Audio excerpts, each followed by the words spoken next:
पंजाब में बाढ़ की स्थिति बनी है वो अब तक के बनी हुई सबसे गंभीर। 2023 में भी बाढ़ का प्रकोप था, लेकिन इतना नहीं था।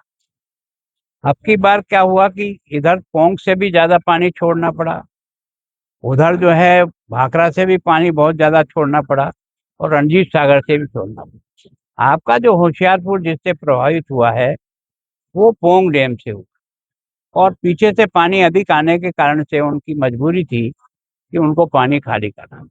लेकिन आजकल सिस्टम में ऐसा है कि हर घंटे में कितना पानी वो छोड़ रहे हैं इसकी लगभग लगभग सबको सूचना भेजते हैं, ताकि लोग थोड़ा चौकन्ना रह करके इस फ्लड के बहाव से किसी तरह से बचाया जा सके। जहाँ आज मैं जिस कैंप में हूँ वहाँ लगभग आज की तारीख में 200-250 लोग हैं। ऐसे 5 कैंप हैं जिसमें लोग हैं। कैंप तो इन्होंने 7 की व्यवस्था की है, लेकिन बाकी कैंप में कुछ लोग आए चले गए। अभी भी 1000 से अधिक लोग इन कैंपों में है। उनसे सबसे मैं व्यक्तिगत भी मिला हूँ, है ना। कम से कम यहाँ आने के बाद उनको सरकार की तरफ से जो सहयोग हो सकता है वो सब सहयोग हो रहा है।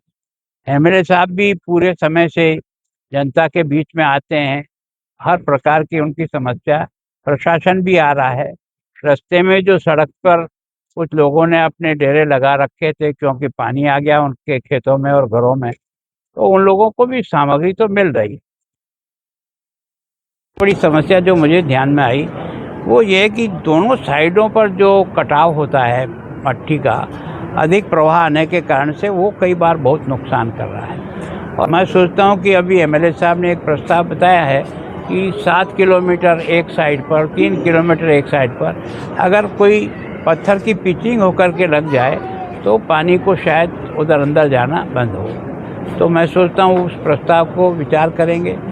कुछ यहाँ के गांव के लोगों ने कहा कि बच्चों को जो है ना हमारे गांव में पढ़ने के लिए काफ़ी तकलीफ हो जाती है। केवल और केवल प्राइमरी स्कूल है, उसमें भी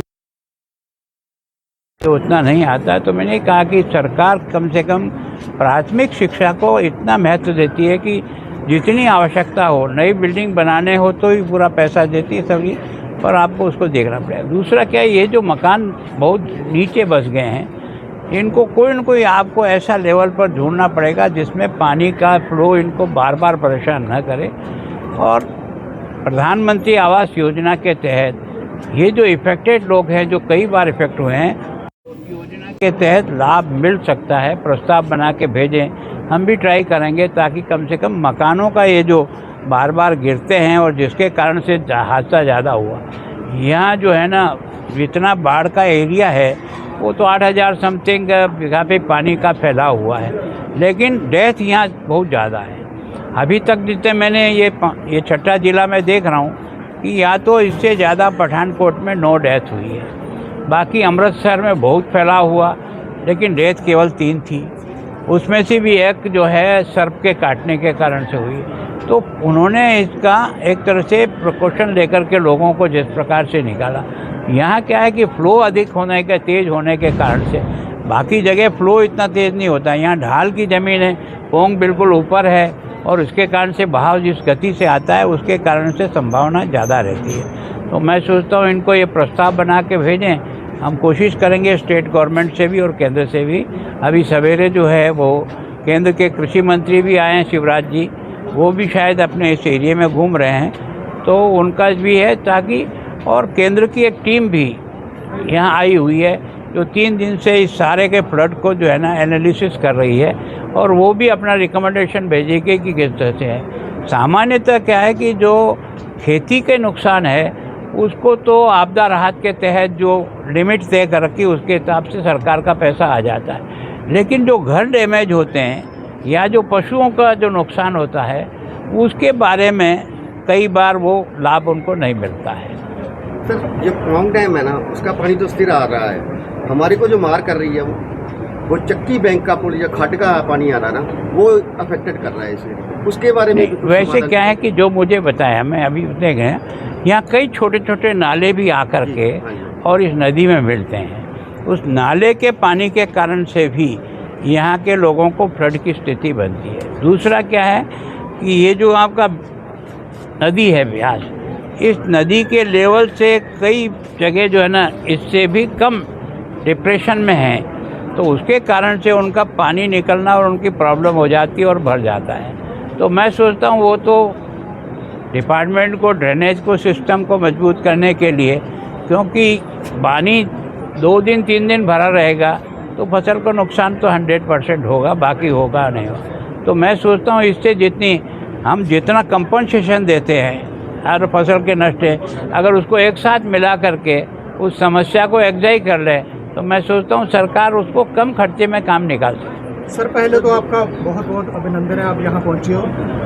जो सेंट्रल सरकार की तरफ से जो 500 करोड़ पंजाब सरकार को भेजा है, एक अनुमान के तहत कि 50,000 करोड़ का पंजाब का। देखो मैं सोचता हूँ ये 50,000 1 लाख नहीं, अगर सरकार का असेसमेंट होगा, यहाँ के कागज़ बन करके जाएंगे, जो टीम यहाँ आई है वो उसको रिकमेंड करेगी, तो पैसा कम और ज़्यादा ये केंद्र के लिए महत्वपूर्ण नहीं है। लेकिन जो प्रोसेस से पैसा मिलेगा वो तो हर ज़िले को कंप्लीट करके भेजना पड़ेगा। न तो 60 की लिमिट बांधी है, न 50 की लिमिट बांधी है। जितनी आवश्यकता होगी, जितना खराबा होगा, केंद्र सरकार उसकी भरपाई करती है। केवल और केवल बाढ़ के उतर जाने के बाद इसका असेसमेंट जिला लेवल के अधिकारी और करके भेजेंगे। केंद्र की सरकार जो है ना, जो प्रतिनिधि आया वो तो अभी केवल ऊपर से देख के जाएगा। कोई बहुत ज़्यादा एग्जैक्ट में नुकसान क्या हुआ ये तो फ्लड उतर जाने के बाद पता लगेगा। तो ऐसी टीम बने, गठित होगी टीम जो मैं सोचता हूँ जो प्रस्ताव ये बना के भेजे। प्रशासन तो लगातार लगा हुआ है, प्रशासन की मेहनत से इतने लोग बच गए हैं। राजा साहब, गिल साहब भी लगे हुए हैं, पूरी मेहनत की है इन्होंने, प्रशासन भी लगा हुआ है, उनके कारण ही ये लोग जो मार कम पड़ी है।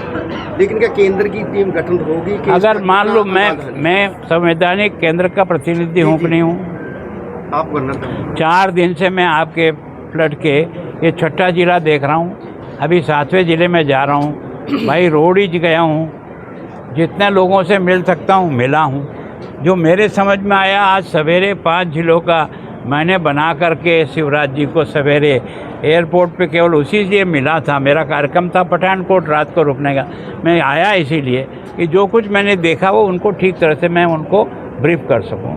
तो मैं यहाँ से जो भी प्रस्ताव आएगा, मैं आपका प्रतिनिधि भी हूँ, केंद्र का प्रतिनिधि भी हूँ, दोनों के बीच में सेतु का काम करने के लिए जो प्रस्ताव आएगा वो सरकार तक भेज के मदद करेंगे। Thank you.